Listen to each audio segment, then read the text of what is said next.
e estejam à vontade para o uso da mesma, se necessitam recolher com os vossos filhos e aproveitar esse espaço mais reservado. Nós vamos abrindo as nossas Bíblias em Efésios capítulo 3.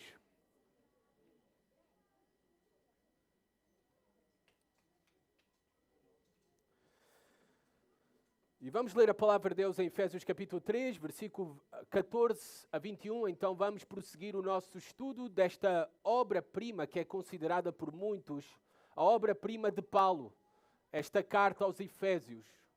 Efésios capítulo 3, versículo 14 a 21. Que grande prazer e privilégio eu tenho de estar convosco hoje para poder compartilhar a palavra de Deus.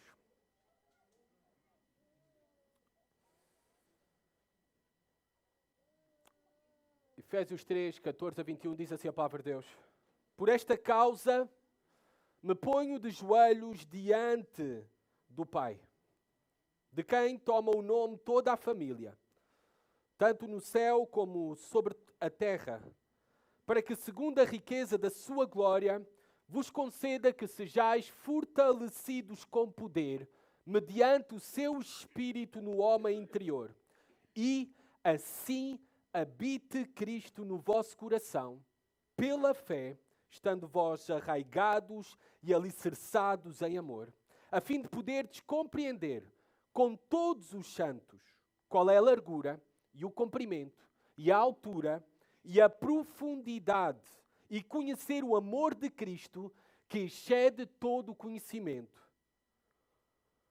ou todo o entendimento, para que sejais tomados de toda a plenitude de Deus.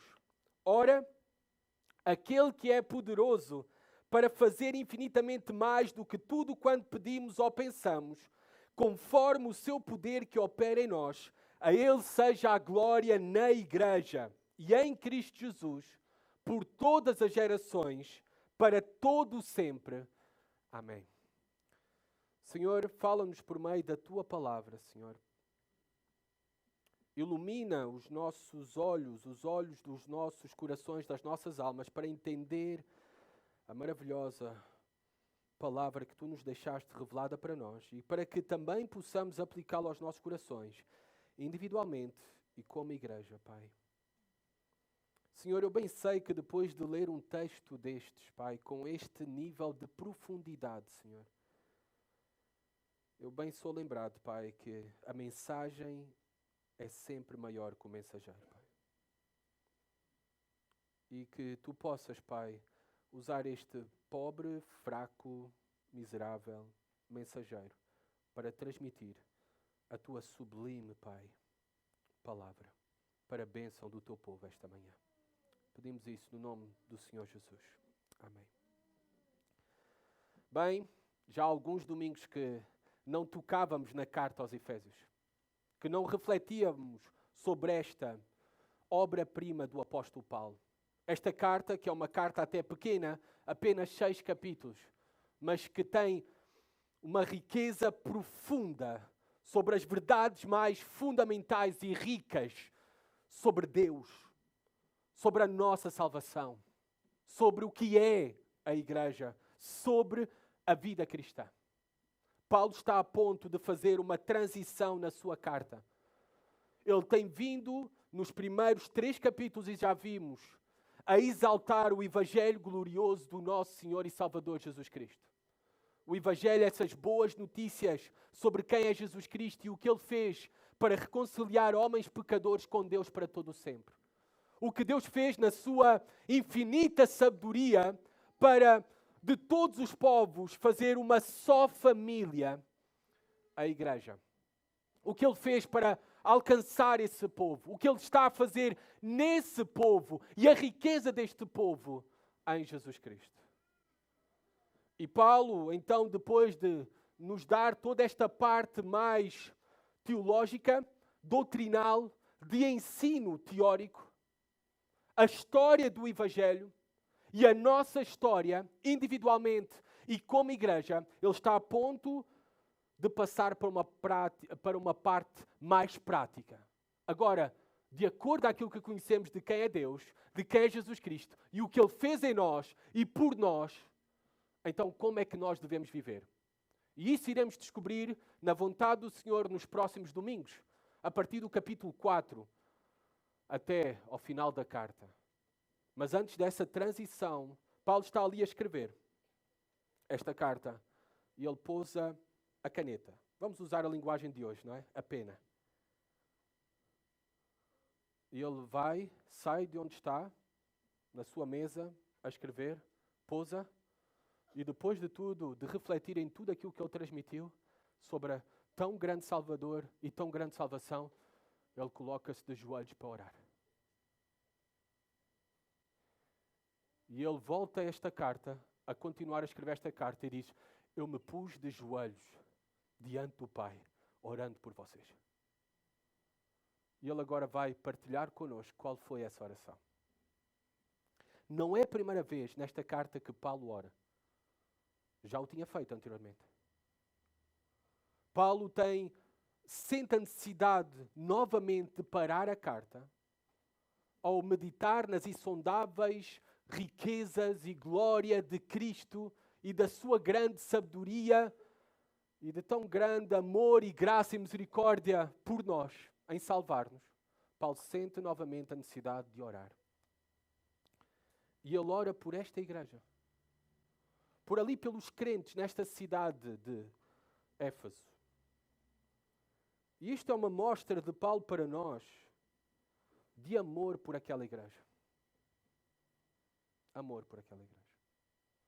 E a pergunta que talvez salta à vista para nós, olhando para o exemplo do apóstolo Paulo e aplicando para as nossas próprias vidas: tu oras pela tua igreja? Esta não era a igreja local de Paulo. Ele plantou aquela igreja em Éfeso. Depois, o seguinte pastor em Éfeso foi Timóteo. E por fim, o apóstolo João. Esta nem era a igreja local de Paulo. E ele orava por aquela igreja. E na verdade, orar pela igreja é um sinal de amor pela igreja. Alguém disse, William Law disse: não há nada que nos faça amar tanto uma pessoa quanto orar por ela. Usando a frase dele, nós podemos dizer: não há nada que nos faça amar tanto uma igreja quanto orar por ela. Paulo orava pelos Efésios, logo os amava mais. E ao amar mais aquela igreja, orava ainda mais por eles. É um ciclo. É um ciclo que nós podemos e devemos também de imitar. A primeira grande lição é: nós oramos pela igreja. Nós oramos pela nossa igreja. Mas agora vamos ver que não é apenas orar pela igreja, mas o que é que oramos pela igreja? O que é que estamos a pedir para a igreja? Reparem o que Paulo pede. Primeiro no versículo 14 e 15, ainda refletindo sobre isso, nós vemos que diante de Deus, diante do soberano Salvador, Jesus Cristo e do seu Pai, nós temos que nos colocar de joelhos. É esta a necessidade que Paulo tem, versículo 14 e 15. Por esta causa me ponho de joelhos diante do Pai, de quem toma o nome toda a família, tanto no céu como sobre a terra. Por esta causa. Reparem a preposição por, e vocês sabem que no português as preposições servem, é uma palavra que serve para unir, mostrar a relação entre duas coisas. Então Paulo ora e se coloca de joelhos porque está relacionado com tudo aquilo que ele escreveu anteriormente. Sobre quem é Deus, sobre quem é Jesus Cristo, sobre a grande salvação que ele conquistou por nós, sobre a grande obra e sublime que Deus fez na igreja, está a fazer na igreja, e por todas estas coisas que foram conquistadas por aquilo que Paulo fala, o evangelho das insondáveis, das inescrutáveis riquezas de Cristo. Por todas estas coisas, pelo poder do evangelho que foi manifestado na igreja, em vidas transformadas, e através da mesma que reflete a glória de Deus, a sabedoria de Deus, a bondade de Deus, o amor de Deus, a graça de Deus, é que Paulo se coloca de joelhos. Se coloca de joelhos, refletindo neste poder de Deus, na nossa eleição para a salvação, na aplicação da salvação em nós pela obra de Cristo e na constituição de uma grande família. Uma só família tem Deus e é a igreja. Amados, quando nós compreendemos verdadeiramente quem Deus é e o que Ele fez por meio de Jesus Cristo, só nos resta adorar. Coloco-me de joelhos diante de Deus.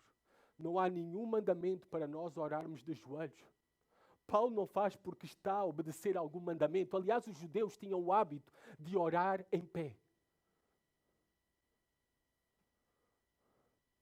Mas Paulo, diante da grandeza de Deus, inundado pela convicção de tão grande obra conquistada por Jesus Cristo em seu favor e em favor da igreja na salvação, na reconciliação de homens e mulheres pecadores com Deus para todo o sempre, Paulo sente a necessidade de uma profunda adoração. Me ponho de joelhos diante do Pai. Esta deve ser a nossa atitude. Diante do glorioso Evangelho, da obra perfeita de Cristo, da pura graça de Deus em nosso favor, diante do soberano Salvador Jesus Cristo, do único e verdadeiro transcendente Deus, a resposta de Paulo, que deve ser também a nossa resposta, é cairmos rendidos aos seus pés. Reparem o que aconteceu em Paulo. Paulo foi transformado poderosamente e profundamente depois do seu encontro com Cristo ali no caminho de Damasco.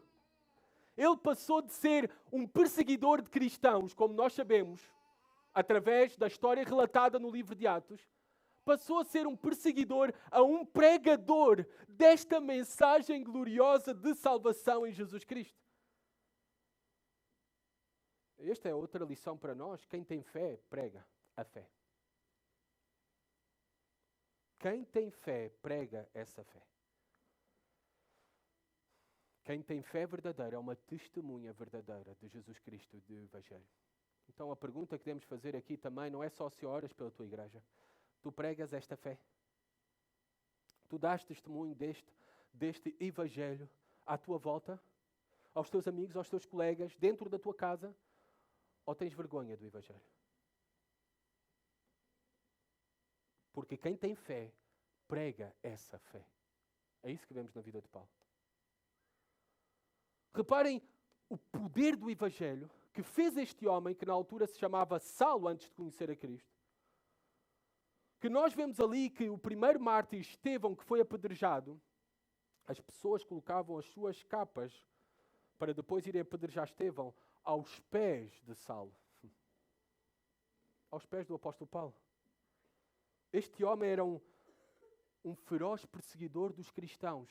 Ele estava ali na execução de cristãos. Em pé, quando cristãos eram executados. Mas agora em Efésios vemos este homem de joelhos diante daquele a quem perseguiu ferozmente. Este é o poder do Evangelho de transformar vidas. O cristianismo não é blá blá blá. O cristianismo é o poder de Deus que transforma vidas. Um perseguidor que Deus transformou em pregador. Amados, também aprendemos algo. Paulo adora a Deus, adora o soberano Salvador Jesus Cristo. Vemos aqui, ele se transformou num adorador. E ninguém será um adorador na eternidade se não for primeiramente um adorador na terra. Ninguém será um adorador na eternidade se primeiramente não for um adorador aqui na terra. Se na verdade tu foste impactado por esse Evangelho te transformou, então tu és um adorador. Não há outra opção para ti. Só nos resta adorar. Aqui também deixo uma ressalva, porque hoje dizem que é o dia do pastor. Não gosto nada desses dias. Não gosto. Mas uma ressalva para todos os ministros do Evangelho. E alguns meus amigos têm a gentileza de me dizerem que acompanham os meus sermões para depois criticar. Amigos pastores. Para todos nós, ministros e pregadores do Evangelho, pastores, que nós possamos aprender com Paulo. Está muito bem tu estares diante dos homens para anunciar o glorioso Evangelho de Jesus Cristo, mas não te esqueças primeiramente que deves passar tempo de joelhos diante de Deus. É isso que Paulo nos ensina. Moody, um grande evangelista, disse o seguinte: aqueles que deixaram a mais profunda marca nesta terra amaldiçoada pelo pecado foram homens e mulheres de oração. Descobrirás que a oração é a força poderosa que tem movido não somente a mão de Deus, mas também o homem. Necessitamos passar tempo em oração. Vemos isso em Jesus Cristo, vemos isso em Paulo, vemos isso nos apóstolos. Nós devemos seguir o seu exemplo como ministros do Evangelho. Porque nada é conquistado e feito sem o poder de Deus. Esta atitude de Paulo colocar-se de joelhos e deixar escrito aqui é porque queria dar exemplo àquela igreja. E no fundo o Espírito Santo preservou isso para dar-nos exemplo a nós. Colocar-se de joelhos é uma resposta de profunda adoração, reverência, sujeição a Deus e humildade, de total dependência em Deus. Por que Paulo tem esta atitude? Por aquilo que Paulo escreve a seguir no versículo 15. De quem toma o nome toda a família, tanto no céu como sobre a terra. Por que nós devemos ter esta postura diante de Deus? Porque Deus é o Criador de todas as coisas, tanto no céu como sobre toda a terra. Dele dependem todos os homens e todas as mulheres, todas as criaturas. Mas aqui Paulo faz o foco na pátria. Esta palavra grega pátria, que é traduzida família. Porque ela é para um grupo de pessoas descendentes de alguém ou de uma nação, por exemplo. O que Paulo está aqui a referir-se é àquilo que ele já escreveu anteriormente. A família de Deus, a igreja. E quem é o pai dessa família? É Deus. É Deus. A igreja é a família de Deus. Uma família de todas as nações. Uma família que tem um só pai. Eu não estou a dizer que todas as criaturas, todos os homens e mulheres são filhos de Deus. Essa é uma heresia. Uma falsa doutrina que é o universalismo. Ou seja, que no final Deus irá salvar todos os homens e todas as mulheres. Não é isso que a Bíblia ensina. A Bíblia ensina que apenas aqueles que são filhos de Deus, que têm Deus como Pai, são aqueles que estão unidos ao Filho de Deus, Jesus Cristo. Todos aqueles que estão unidos pela fé em Jesus Cristo como Senhor e Salvador, a este Jesus Cristo os torna filhos de Deus. E na igreja temos uma família, uma só família, Deus tem só uma família e temos um só Pai, todos nós em comum um só Pai. Somos todos descendentes de Jesus Cristo para a salvação. Só por meio de Jesus Cristo é que nós podemos ser salvos, é que nós fomos salvos. Mas reparem o que leva Paulo à adoração. Esta profunda reverência é pelo privilégio que ele tem de chamar a Deus de Pai. É pelo privilégio de ele ser tratado como filho de Deus. E esta é a tua realidade e a minha realidade, se de facto és cristão. Mas Paulo menciona aqui a família de Deus. Então não apenas menciona o pai, mas uma família. Há um privilégio não apenas vertical, há um privilégio horizontal. Todos nós pertencemos a uma grande família, a família de Deus. Fomos reconciliados com Deus, mas também fomos reconciliados com o povo de Deus, com a família de Deus, a igreja. Fora desta família, só há ovelhas perdidas, desgarradas e dispersas. Esta era a nossa realidade também. Mas o Pai nos achou e nos trouxe para dentro do aprisco. E reparem, se somos família, o que Paulo baseia a nossa unidade, sermos família, uma só família de Deus e ter o mesmo Pai. Baseie nisso mesmo. Em Deus. Em que temos um Pai. Por esta causa me ponho de joelhos diante do Pai, de quem toma o nome toda a família, tanto no céu como sobre a terra. O que nos une, amados irmãos, prestem bem atenção a isto. O que nos une como igreja é termos o mesmo Pai. O fundamento da nossa união é Deus, é Jesus Cristo. É termos o mesmo Pai. Se Deus não é razão para tu estares nesta igreja, eu conto apenas os anos, os meses, as semanas e os dias em que tu deixarás esta igreja. O único fundamento e razão da nossa unidade é Deus. É Deus. E somos lembrados que Deus tem comunhão conosco como Pai. Sabem, eu sei que todos os pais e mães aqui presentes podem se identificar comigo. Há algo como pai que me dá muito prazer. É que os meus filhos me busquem para estar comigo, para brincar comigo, para dormir comigo. Às vezes eu não quero, não é? É demasiado. Mas dá-me prazer. E eles ainda estão na idade que o desejam e sempre querem mais e mais. E nunca é suficiente. E tu podes ter acabado de brincar com eles há 1 hora, depois eles vêm pedir para brincar contigo, e tu dizes, agora não posso. E eles dizem, tu nunca brincas comigo. Eles sempre querem mais e mais. O que Paulo nos está a ensinar aqui é também, depois do versículo 16 ao 19, que devemos desejar mais e mais de Deus. É isso que ele nos pede para pedir a Deus em oração, mais e mais dele. Reparem. Desejando, do versículo 16 a 19, desejando mais de Deus. O que é que devemos pedir a Deus em oração? Como é que devemos orar por nós? Como é que devemos orar pela nossa igreja? O que é que nós devemos desejar mais e mais? Paulo nos vai dizer, versículo 16, para que, segundo a riqueza da sua glória, vos conceda que sejais fortalecidos com poder, mediante o seu Espírito no homem interior. Reparem aqui, para que, Paulo ora pelos crentes em Éfeso, primeiro confiado na riqueza da glória de Deus. A riqueza da glória de Deus, nós muitas vezes entendemos mal o que é glória. Nem sabemos explicar o que é glória.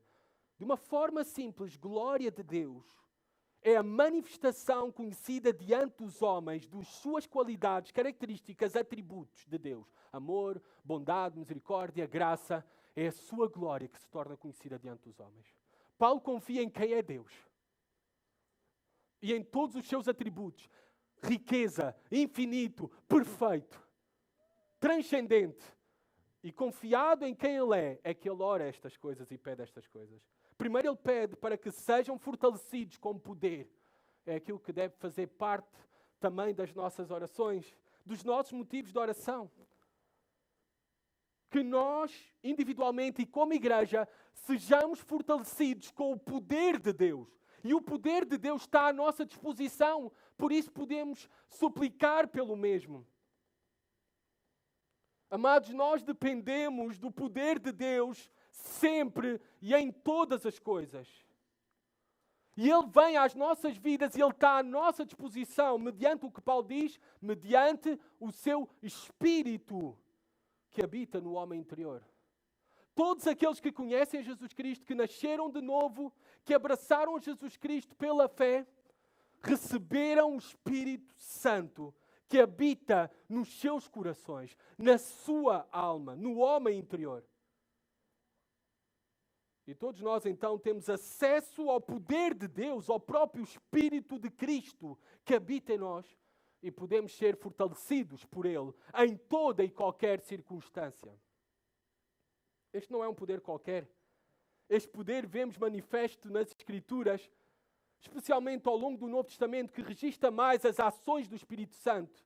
Nós vemos que este é o poder que ressuscita mortos. Aliás, Paulo já tinha falado sobre isso em Efésios capítulo 2, 1. Ele vos deu vida estando vós mortos. Falando da morte espiritual.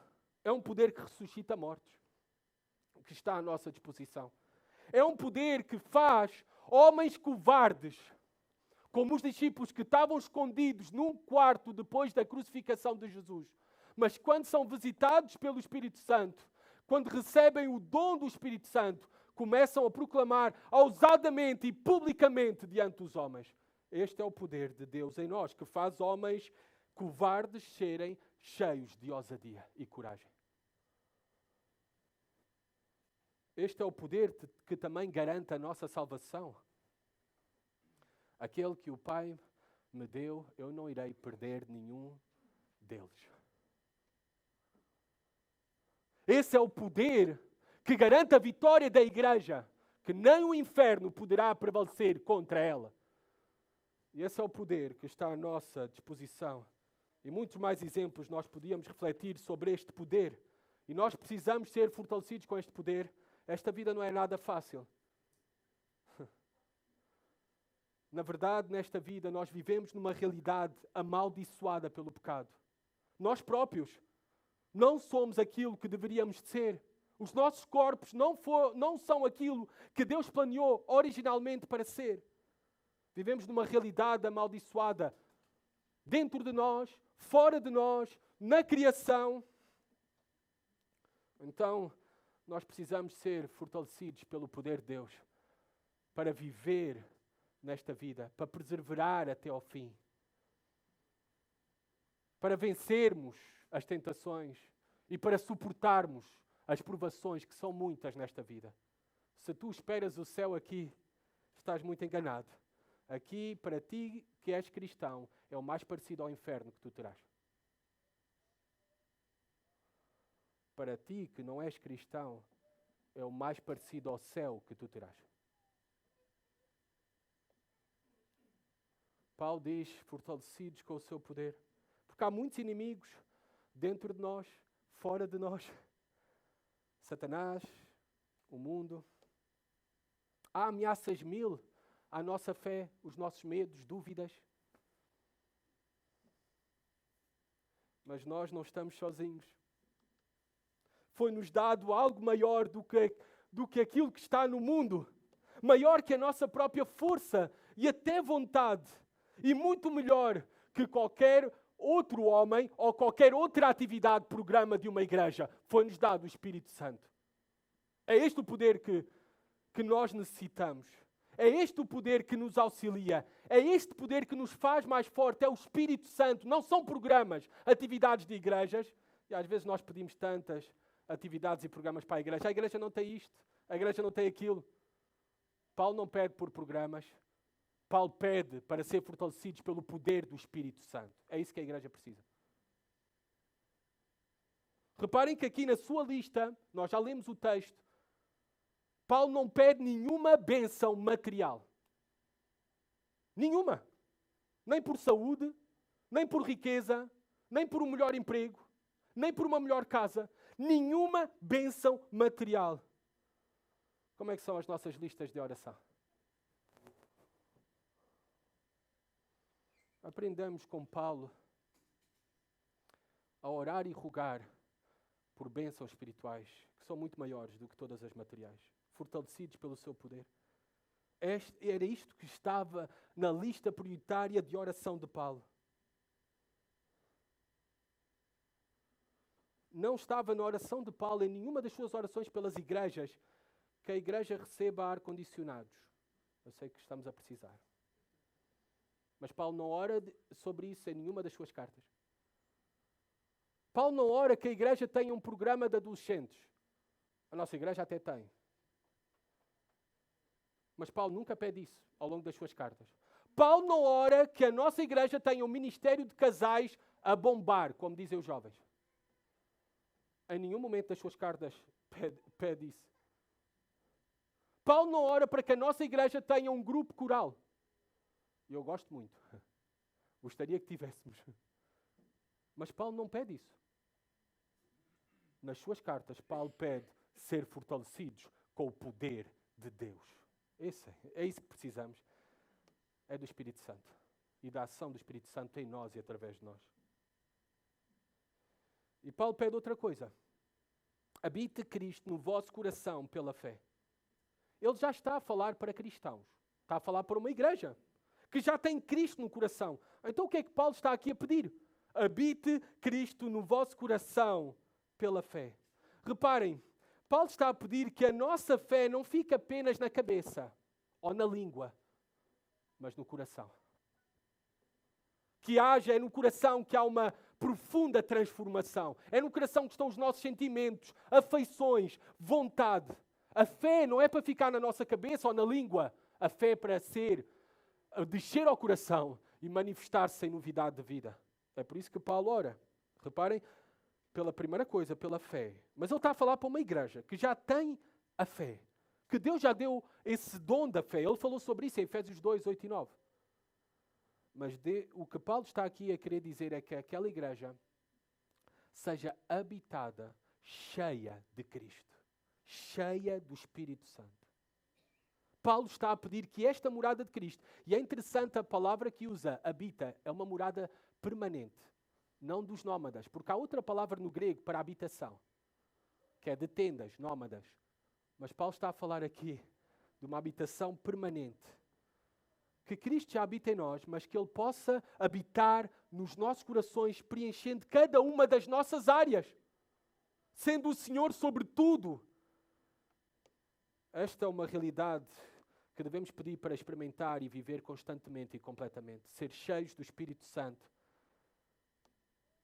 que resulta da fé e de uma comunhão cada vez mais profunda com Ele, Jesus Cristo. Somente assim seremos cheios do Espírito Santo. Cristo habitará no nosso coração e governará cada uma das áreas do nosso coração. Cristo será Senhor das nossas vidas, dentro do nosso lar, mas também fora do nosso lar. Cristo será Senhor no nosso trabalho, quando estamos a trabalhar. E Cristo será Senhor na nossa escola, quando não estamos com papai e mamã. Que habite Cristo no vosso coração pela fé. E diz, estando vós arraigados e alicerçados. Está a usar uma linguagem da arquitetura, construção, e uma linguagem da agricultura, plantação. Por isso usa arraigados, ou seja, plantados e alicerçados. O fundamento, o alicerce do edifício. Em que é que nós estamos arraigados, a igreja?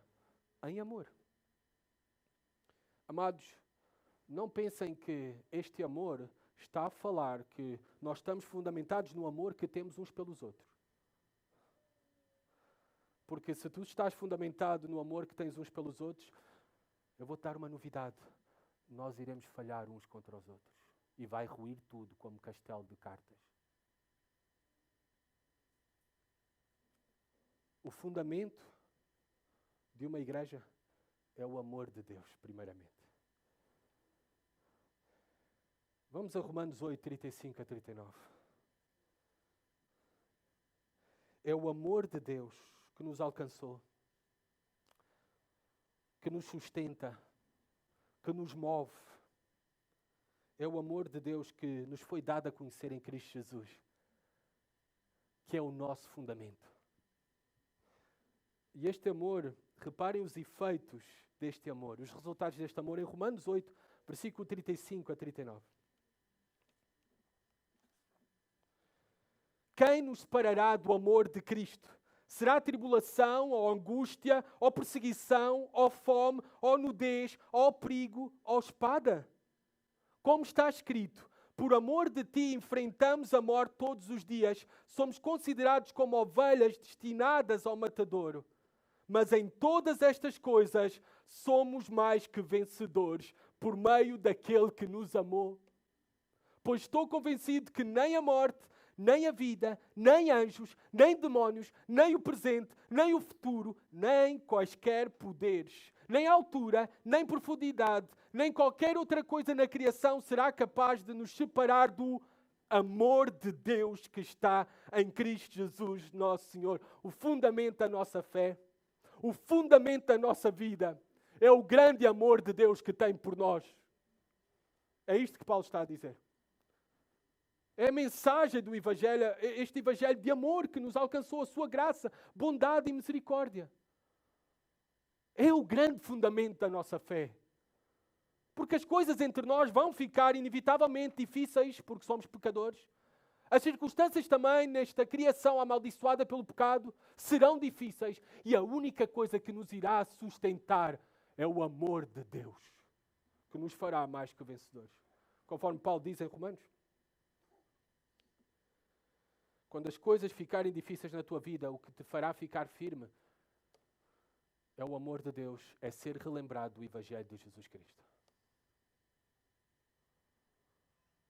A tua firmeza também no serviço uns aos outros não irá depender da pessoa A, B ou C, ou do ministério A, B ou C. Se o teu fundamento é o amor de Deus, o Evangelho, é isso que te fará ser fiel, independentemente onde seja e como seja. E para quem seja.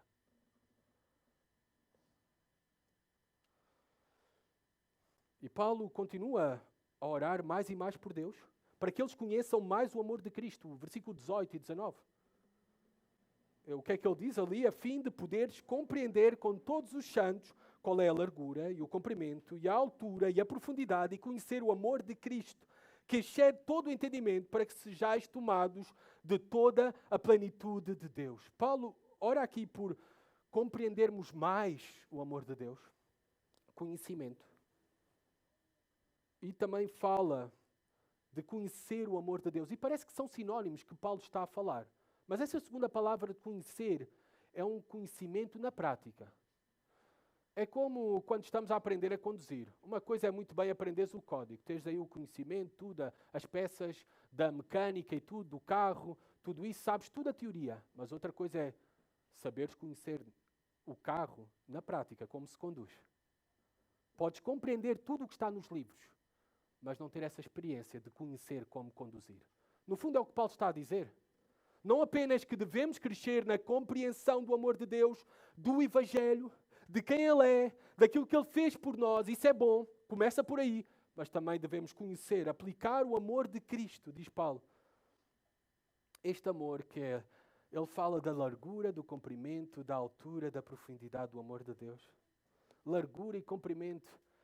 Eu acho que ele está-se a referir a que ele abrange todo o tipo de homens, todos os homens e mulheres.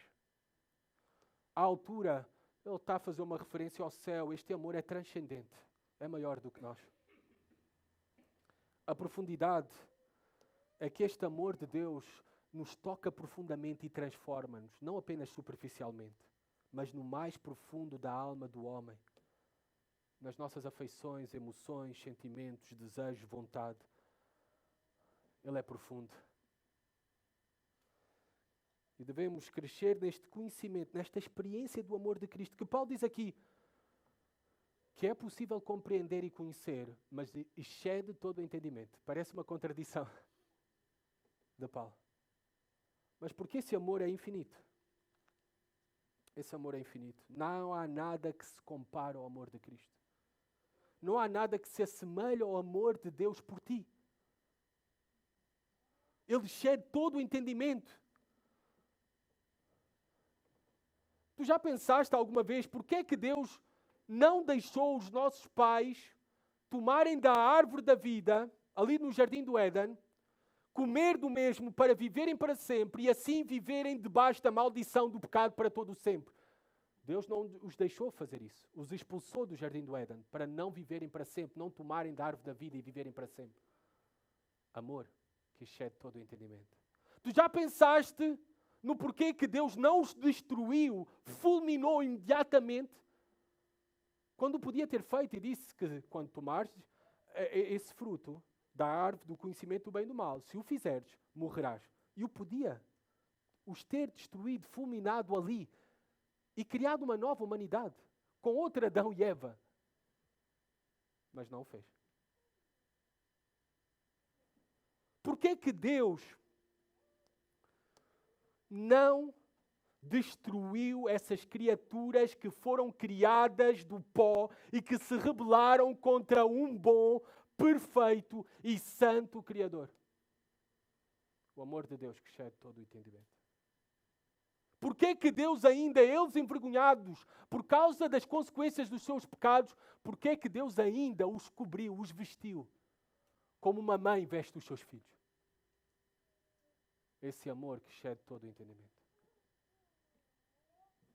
E porquê que a maior maldição do pecado não vai para o homem e para a mulher, mas vai para a serpente?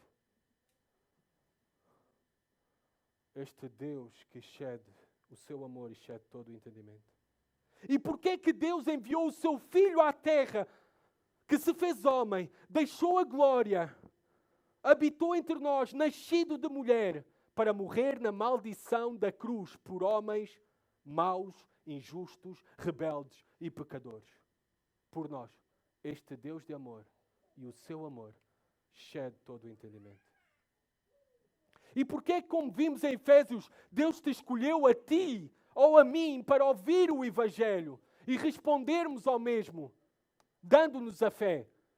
Este amor de Deus que excede todo o entendimento. E porquê que Ele constituiu uma família de todas as nações unidas em Jesus Cristo, a Igreja? Este Deus de amor que excede todo o entendimento. Este amor de Cristo pode ser compreendido e conhecido sobrenaturalmente pela obra do Espírito de Deus em nós, ainda que um dia apenas o iremos conhecer perfeitamente e completamente na eternidade. E diz aqui Paulo, ora, agora eu acho que está num êxtase na oração. Chega a um clímax na oração. E reparem o que ele pede, para que sejais tomados de toda a plenitude de Deus. Eu nunca ousei pedir isto. Eu não consigo pensar em algo mais ousado para pedirmos em oração, mas também devo confessar, não consigo pensar em um pedido melhor do que este. Para que sejamos tomados de toda a plenitude de Deus. Experimentar toda a plenitude de Deus. No fundo, o que Paulo está a pedir é para que sejamos como Cristo. Nele habita toda a plenitude de Deus. Reparem, volto a algo que eu já mencionei. Nós nos preocupamos e desejamos tanto as bênçãos materiais, saúde, dinheiro, casa, passar no exame, que agora estão na época dos exames.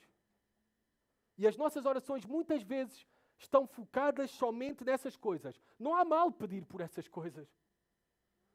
Mas quando é que nós vamos orar por isto? Desejar isto?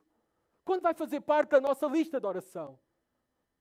Ou quando vai fazer parte dos motivos que compartilhamos quando estamos juntos como igreja para orar? Sejamos cheios da plenitude de Deus. Nós muitas vezes, eu também, pedimos trocos a Deus quando podíamos pedir o tesouro do céu. Muitas vezes nos contentamos com as migalhas desta vida quando podíamos ter o pão da vida que nos tira toda a fome. Muitas vezes corremos nesta vida atrás do temporal, supérfluo, quando podíamos alcançar o eterno. Que possamos aprender a orar como Paulo.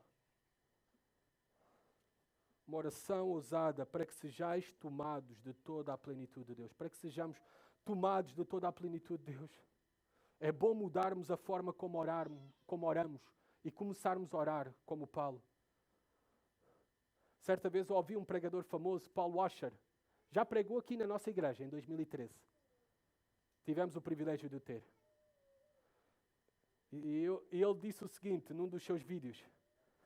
Eu choro não porque não tenho coisas, eu choro porque não sou mais parecido com Cristo. É por isso que devemos chorar. Porque não temos toda a plenitude de Deus, não somos mais parecidos com Cristo. Não é por não ter coisas.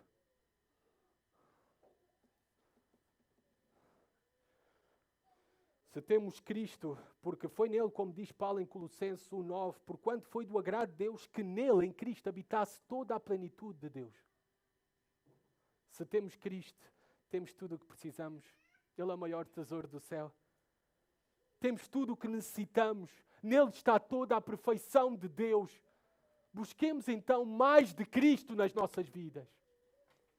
Desejemos mais comunhão com Ele, sermos cheios do seu Espírito, receber mais da sua plenitude. Por último, versículo 20 e 21, Paulo ora todas estas coisas, confiado que Deus pode fazer infinitamente mais. Reparem o que diz versículo 20 e 21. Ora, aquele que é poderoso para fazer infinitamente mais do que tudo quanto pedimos ou pensamos, conforme o seu poder que opera em nós, a Ele seja a glória na Igreja e em Cristo Jesus, por todas as gerações, para todo o sempre. Amém. Muitas vezes este versículo é muito mal interpretado. É retirado fora de todo este contexto que nós vimos dos pedidos do apóstolo Paulo focado em bênçãos espirituais. E usamos estes versículos para pedir bênçãos materiais. Para termos a esperança que se oramos por um Fiat, Deus nos vai dar um Ferrari. Porque Ele pode fazer infinitamente mais do que pedimos ou pensamos. Não, não tem nada a ver com isso. O foco aqui de Paulo é essas bênçãos e benefícios que nós temos no amor de Deus em Cristo Jesus. Deus pode fazer infinitamente mais em nós, na tua vida, na nossa igreja. Aquele que é poderoso para fazer infinitamente mais do que tudo o que pedimos ou pensamos. Na oração não há limites. E no operar de Deus em nosso favor, não há limites. Deus pode fazer infinitamente mais de tudo aquilo que pedimos ou pensamos, conforme o seu poder que opera em nós. E nós sabemos que o seu poder é infinito. O seu poder é infinito. Aquele que está em profunda comunhão com Cristo, fundamentado no amor de Deus, aquele que está cheio do Espírito Santo, pode experimentá-lo de maneiras indescritíveis e pode fazer obras grandiosas que jamais pensou. Serve para indivíduos, mas também para nós como igreja. Deus pode fazer mais em nós e através de nós, infinitamente mais do que pedimos ou pensamos. Vamos orar dessa maneira. E Paulo termina a sua oração dizendo: a Ele seja a glória, somente a Deus a glória. E de facto Ele é o único de todos os nossos louvores, honra e glória, porque tudo vem por Ele. Tudo o que somos é por Ele. E tudo o que fazemos é para Ele e será assim por toda a eternidade. Ele será glorificado para todo o sempre, como vemos no livro do Apocalipse. Este é o alvo principal e deve ser o alvo principal das nossas vidas. Igreja, é de viver para a glória de Deus. E ele diz isto mesmo aqui no texto. A Ele seja a glória na Igreja e em Cristo.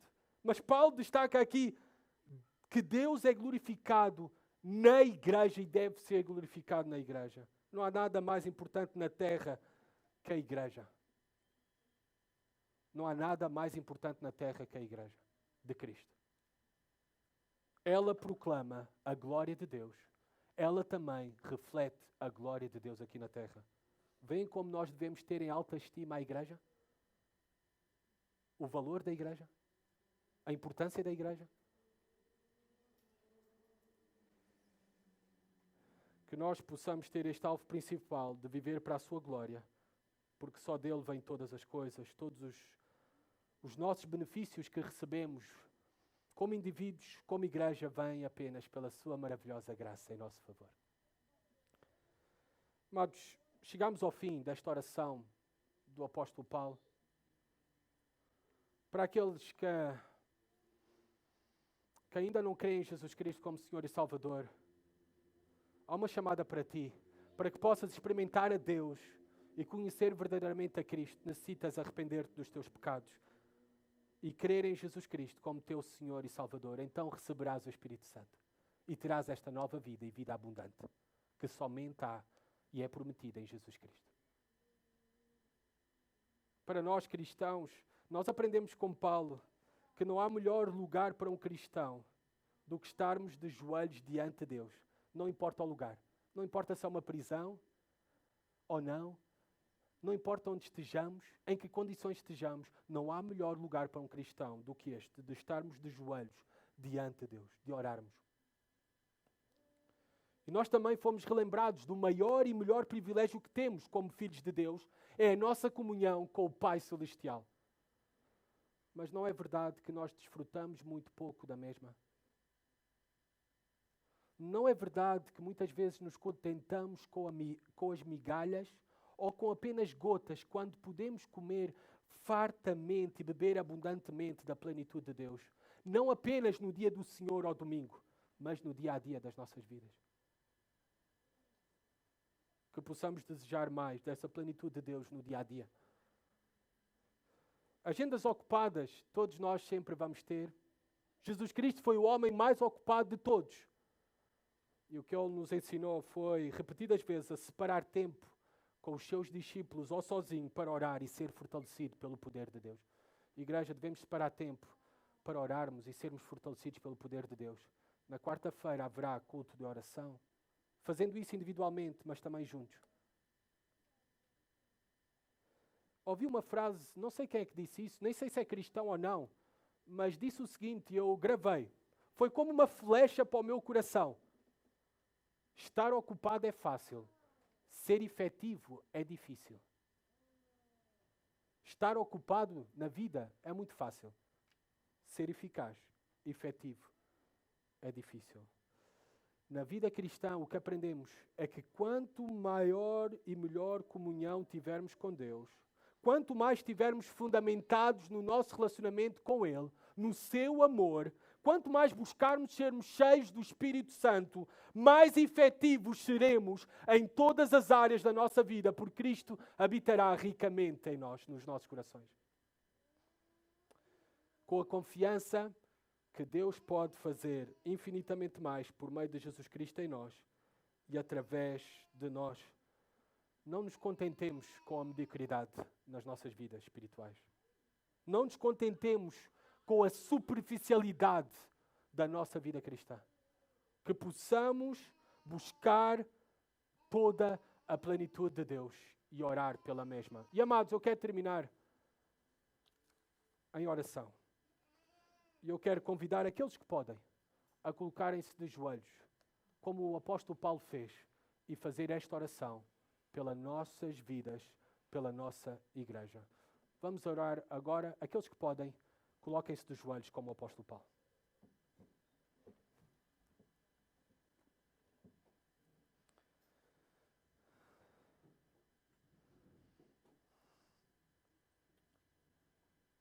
Senhor,